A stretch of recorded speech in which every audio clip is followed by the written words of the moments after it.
Okay, cool. Welcome to my talk, Transforming a PHP Team into PWA Superheroes. That's me. I'm from the agency Internet in Aachen. And what's this all about? What is a PWA? The term PWA stands for Progressive Web App. What was coined by Google engineers in 2015. And it basically means a website that has an app-like user experience. Like it should feel and look like a native mobile app, while keeping the how did they call it, low friction of the web at every moment. So if you have things like links you can share, and you don't need to install anything, you can just start in your browser, and from there it progressively enhances into a web app. So how can this look like? Here's some slides from Google actually. First, you can visit the website in any browser, and if you're on a mobile device that supports these features, you can choose to add it to your home screen, and that then makes it launchable as a separate activity in your operating system, so you can see it like an app. You can give some permissions to the operating system features, like push notifications. If you launch it like an app, you won't have this browser Chrome. That means you don't have the URL bar and things like that. It really looks like an app. And one important feature is it may work offline. So it should be able to start at least offline. This so-called app shell contains like the basic HTML is visible immediately, and most of the logic should be in the client and use service workers and local cache to handle many things offline. And then go to the network if necessary. PWA is not only about like certain technologies.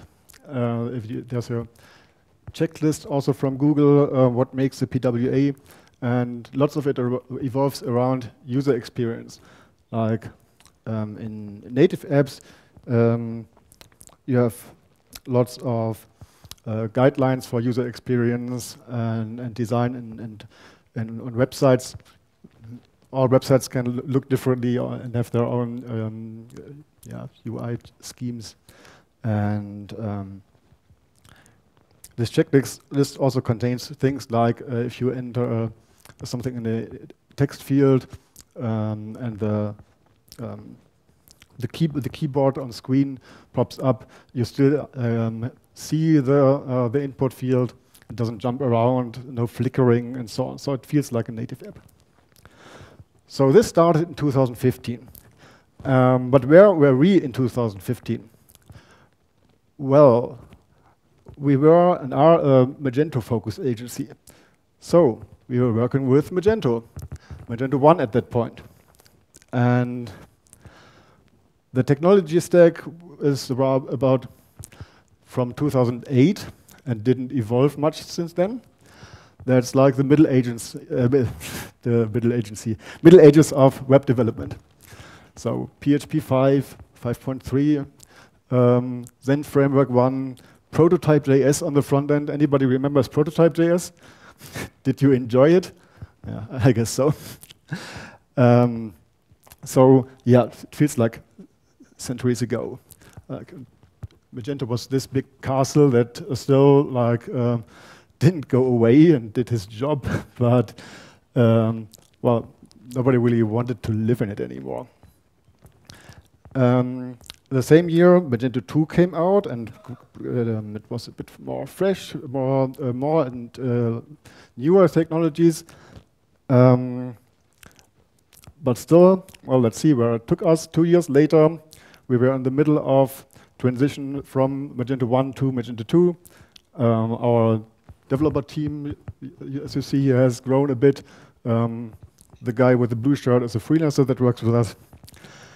And if you look at the technology stack of Magento 2, well, okay, now we have PHP 7, we have Zen Framework 2, but still also Zen Framework 1, a bit of Symfony in it, and in the front end, Require.js, Knockout.js, still some jQuery on top of it. And to make it worse, Magento invented their own framework all around on top of it. And yeah, that looks nice. Like this newer castle, you have all these towers and decoration, but you can get lost in it. And that's Magento 2. So overall, everything a bit more modern, but far from up to date. I mean, Knockout.js was already considered a legacy JavaScript framework when Magento 2 really gained traction. But in that summer, there was hope again. And for us, this started with presentations from the Polish and Dutch agency Hatimeria, which presented their solution Deity at several Meet Magento conferences worldwide. And with the prospect to make it open source at some point. And what was Deity? It was supposed to be a modular Node.js application with a PWA frontend, overall service-oriented approach where Magento is one possible backend, but not a necessary dependency. They also connected WordPress and other backends. And Deity soon became their own company, backed by investors, so it looked really, really promising.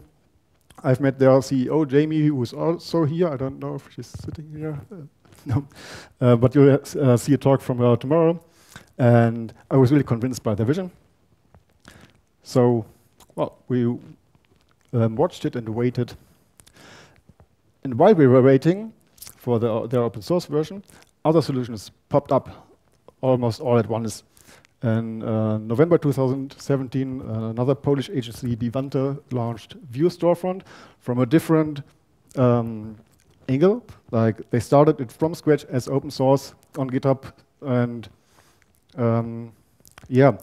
gathered a community around building it. So there we had a Vue.js front end, we had some NoSQL data store, and they've used the Magento API for the e-commerce features. And Magento themselves also, in the same summer, announced their own solution, PWA Studio, which was supposed to be a set of tools to build PWAs, or PWA frontends from Magento. They had this vision to become industry standard tools, not super focused on Magento. But at that point, it was still unclear how it actually will work. They were experimenting a lot, researching a lot, sharing their research. That's the good point. And also good for the whole ecosystem was that to do this, they pushed API coverage and added GraphQL support on the back end. So this all moved forward. There's movement of headless e-commerce and progressive web apps in the context of Magento.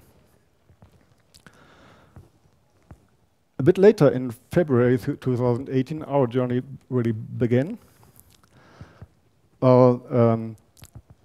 Deity was still not open source, but they looked for partners. And they found us. So we got early access, we got the opportunity to give feedback, contribute, help to shape the path to open source. And the good thing is their Dutch headquarters were like 1 or 2 hours away from ours. So we had several meetings, partner meetings, workshops, stayed in close contact, were able to give feedback on the architecture and shape the product. And these meetings also were very valuable to meet other partners and exchange them. And some of them already started implementations right away, and others experimented and compared to other solutions. And that's a good thing. I don't know if you experience the same in other ecosystems, but in the this Magento community, we are not really competing much against each other because there's enough work for everybody. So all these agencies share their experiences, and it was a really friendly collaboration. Or I think there's a term for it, for collaborative competition, collaboration. No, or the other way around. So that was like some really useful exchanges that brought us forward. We did not jump right into it, but we really wanted it. But first, we needed some foundation. I mean, if we look back at where we were, technology-wise, there's a whole new world of JavaScript in front of it to actually build these frontends. So, like, nobody really had experience with the ES6, like the current JavaScript syntax, and while we needed Node.js, we needed React.js or something similar. We needed to get to know GraphQL, Webpack, and so on. So how do we get there slowly? Well, first, the Deity partner days, as I told you. Several developers attended there, and we understood like how the architecture works. We talked to their developers, tried out the front-end development workflow, which was like a really nice experience compared to what we had in Magento 2 before. And yeah, we came back pumped and blocked and talked and told the world how great it is, and like this is what we believe in. And also started to have the first project in acquisition or concept phase, but at that point we didn't like get seriously our hands in on it. But meanwhile, at home, like one of our backend colleagues started to dig into React.js on his own. Like self-taught, bought a book, and wrote some smaller single-page application for internal usage. Then went a step further, rewrote a product designer for a balloon shop that you see here in the background. You can like buy balloons with a code.talks commerce logo and configure them, and all this was built as a React application within the Magento shop. And that was a really good learning experience, and he loved it. I mean, and that as a backend developer. So that was the start into modern JavaScript for us. And in that summer, we finally acquired a new big project where we offered a PWA frontend. So now we had to deliver. But yeah, the Deity open source release was still delayed. They extensively rewrote their whole application after they got all the feedbacks from us agencies. And so we had the option to use the previous version that they had internally in their own agency, but that would be like technical debt from the beginning. And well, it was an option we considered, but we decided against it. Unfortunately, we had a tight deadline until at least an MVP had to go live. So we had to find a compromise. And after some back and forth, we found one. Started with a legacy Magento 2 frontend that you see at the bottom here. And built on top of it, like replaced parts of it with React.js apps that are decoupled from the Magento backend. Always keeping in mind that at some further point in time, we will migrate the whole frontend. And to prepare that, we had some internal workshop to spread the knowledge that already existed in like silos. So the colleague that already had gathered experience kicked it off and explained everything we needed to start with our product configurator in that project. So why the product configurator? Well, in this project, the default configurable product page that Magento offers was not a good fit. We had a custom product type, and why using React for that? With lots of moving parts there. If you choose the color or the size of these clothes, or choose the measurement unit, inch or centimeter, lots of things changed on the page. So there's a size table, manufacturer size, the standard country size, text content changes everywhere, images change. So there's lots of state, but it's only on one page. So it was a good start. And then as soon as you click add to cart, you go back to the standard flow. So didn't touch that. And well, what did we learn here? Yeah, how state management works with React.js and how to work with components in the front end. And that worked quite well. Then the next part, like we have three parts in that project. The next part was an API-driven checkout. And yeah, if you ever worked with default Magento checkout and tried to customize it, you might know that it's a bit hard if you really have to change the flow, like the order of steps and adding fields and so on. So we evaluated alternatives, and the best one was to roll our own. We were already beginning to replace parts of the front end, so that was a good opportunity. And yeah, the good thing is the backend provided everything and API-wise that we needed, so nothing to change there. We just needed to figure out how the APIs actually work, which took some time, but yeah, that worked. You see here there's a new developer in our team that just started out at that time, and he was an experienced Magento developer, backend and frontend. And since he halfway completed a React.js tutorial, he was considered our new React.js expert because we needed a new one to work on it. Yeah, he had all the time in the world to only work on the checkout. But at some point we decided, yeah, well, maybe it's good to have some external help. So you also see this blue superhero. There's like a hired freelancer, React expert. So he was hired to assist and move this checkout project forward a bit faster and help us, making it better. But what happens if you hire an expert to help with an existing code base? This.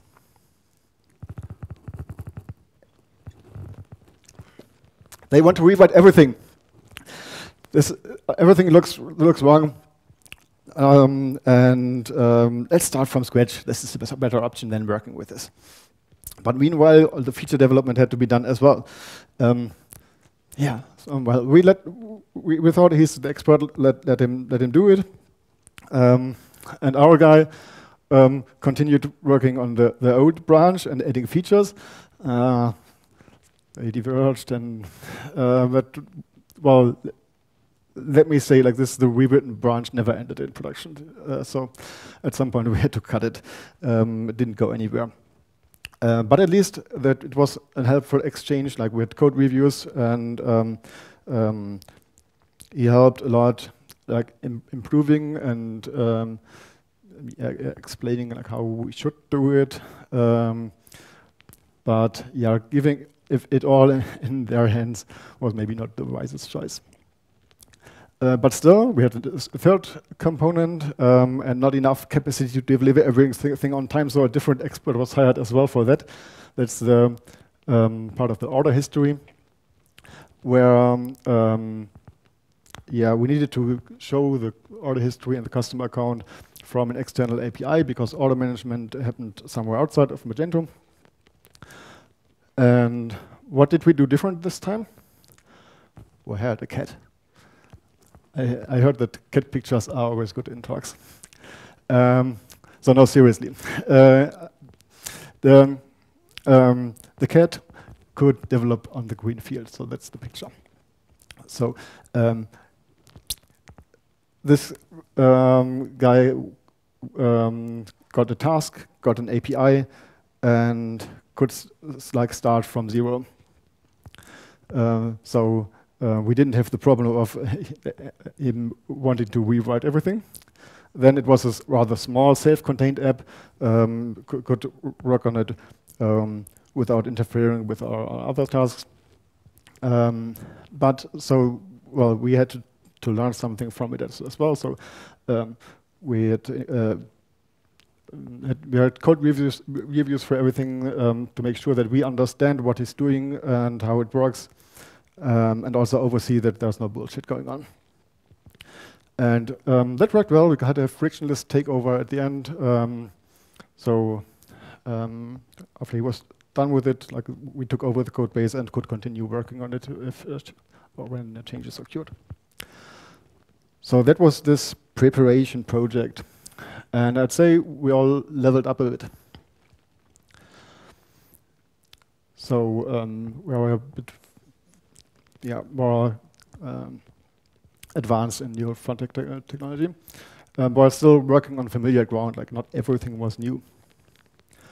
Meanwhile, almost all of our developers visited JavaScript-related conferences last year. So in general, conferences are an important part in our education, and well, usually it's mostly Magento conferences because we are the Magento experts. But it was good to see what's going on in the JavaScript world outside of prototype.js and jQuery. So another level up. But this year we finally started for real. So there was one project that was already delayed for a while. An existing customer that wanted to migrate from Magento 1 and was sold to the idea to have a PWA front end. He was open for innovation, that's good. He didn't have a really fixed deadline that was also good for us, so that we could tell him, okay, let's wait until everything is ready, and we are ready, and now we thought we are ready. And yeah, but still, we didn't have really all the resources internally that we wanted. So we collaborate with experienced front-end freelancers this time, including them in the team. One of them was already working for us for a while in other projects, but more on the backend part. And yeah, another front-end expert was hired for helping shaping the architecture and conducting code reviews. And yeah, we are a few weeks into that project actually, and things didn't go that well as expected. Well, we started with Deity, we still believe in that. But well, all these new frameworks are still rapidly evolving, and there's no really stable solution. And in this case, after Deity rewrote everything, and they're still not ready to ready with porting all the features and so on. There's still much friction, and it turned out that we couldn't get started that quick as we hoped. And meanwhile, if we look at the other frameworks that popped up, the Vue storefront looks more and more mature. A year ago, I would have said, okay, first I don't really like Vue.js, but that's just an opinion. But it wasn't really ready. Like things like payment methods were missing, and it didn't look mature at all. But now they have such a huge community, and a few shops in production, and added online payment, and improved their architecture. So we're doing an experiment and see how far we get with this and that solution. Remember that client has time and is open to innovation, and well, of course, he can't pay everything, but well, we have to pay for our learning and education by ourselves.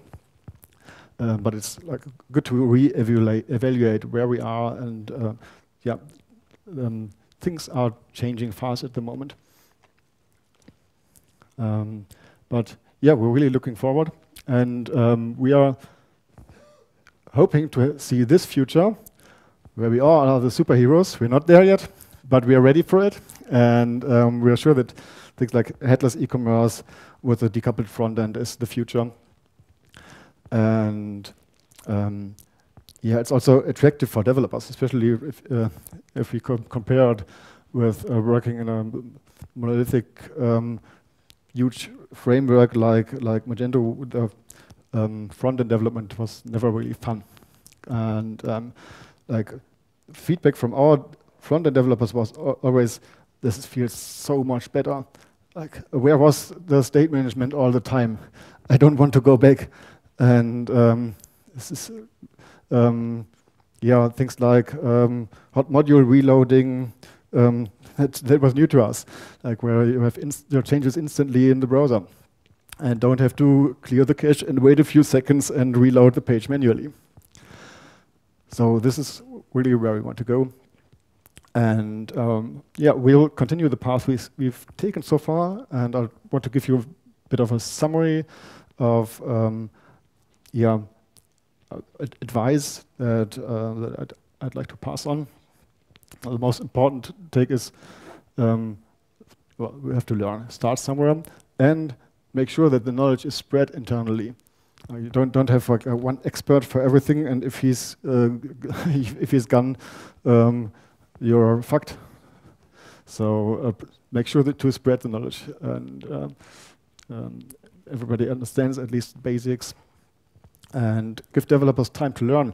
And everybody learns differently. Like somebody likes to read books, somebody likes to make online tutorials, somebody only learns with developing something on their own, like some small internal project, or time to build something for their own. That can really help.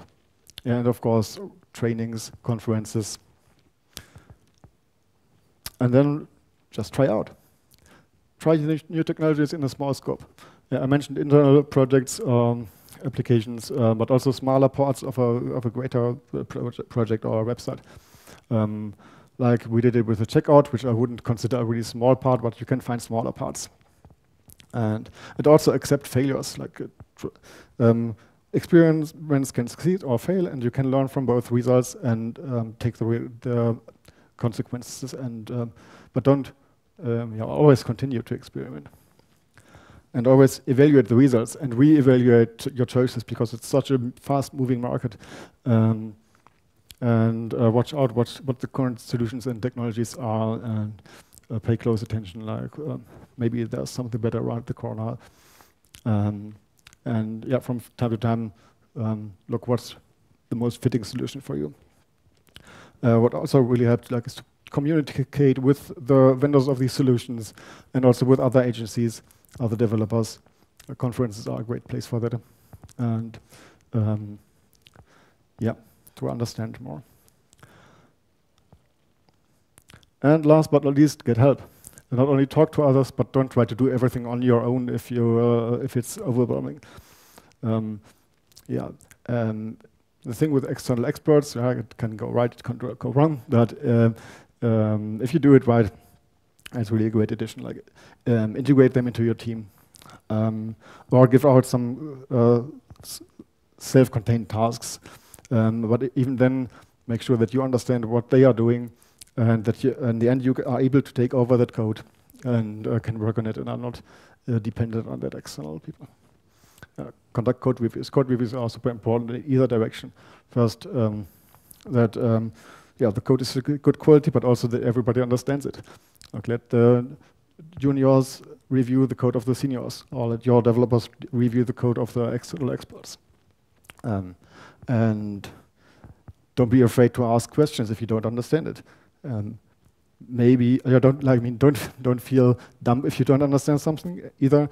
There's an opportunity to learn, or maybe the code is not clear enough, and there's an opportunity to improve it. So there we are. And thank you for your attention. We do have time for questions.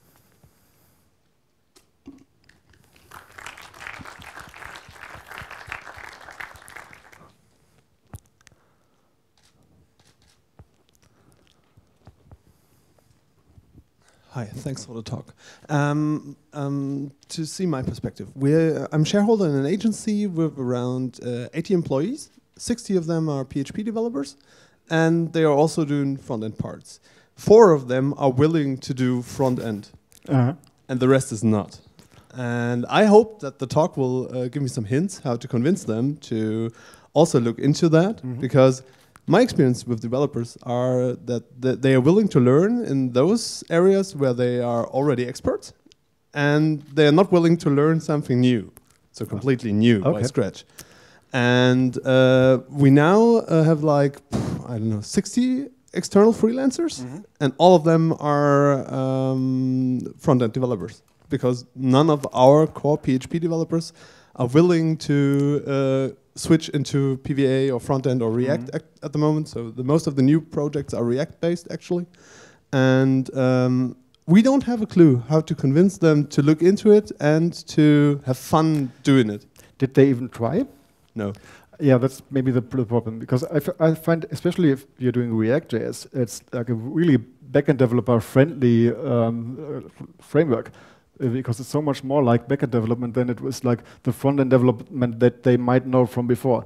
I know this mindset of front-end, that's for the others, that's just making things look nice. But it's so much more, and it has become so much more. And yeah, from my experience, like the backend developers really enjoy writing React, not making it pretty, but making it work. I think you should force them to try it out.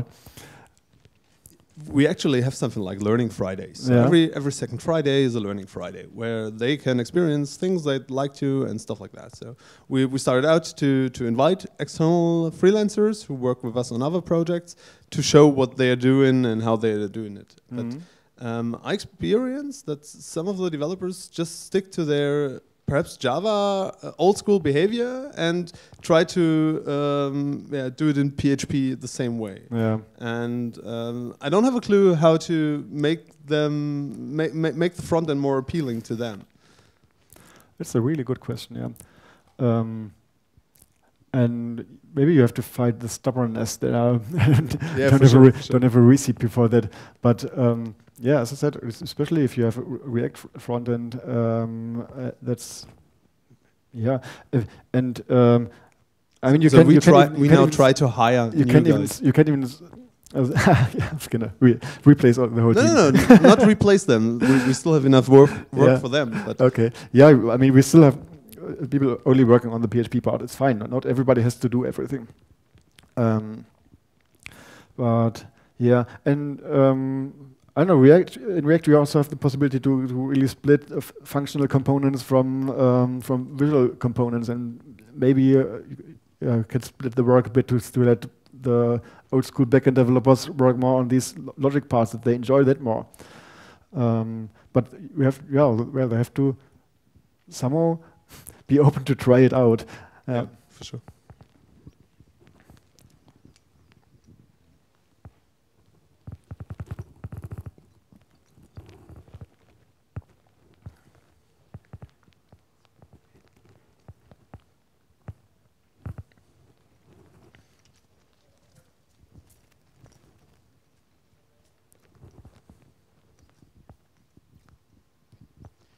Thanks a lot for the talk. I mean, you're a partner of Deity, but maybe you can point out 1, 2, 3 things why you chose to have a look in the Vue storefront as well, because I was like looking in the Vue storefront and was delightful having an intro to Deity by your talk. So I'm a bit scared that you go exactly the other way around, and maybe you can give a little insight in that. We didn't give up on Deity, just to be clear. But for this project, we had to like evaluate what the current other options are, because right now for that project it was turned out to be not the best fit, and we still work closely closely together with Deity to get it on track, and probably for the next project it's something different. About Vue storefront, I mean, we're just about to start that experiment. I can't tell you about the developer experience yet, but from looking at it, they made, as I said, huge improvement over the last year. And yeah, the many people say that learning curve and developer experience of Vue.js is great. So trying that out in a small project seems like a good idea. And then yeah, they have a huge community around it, fast-paced development, and many more features like before. So ask me again in a few weeks, and then I can tell you more about the result.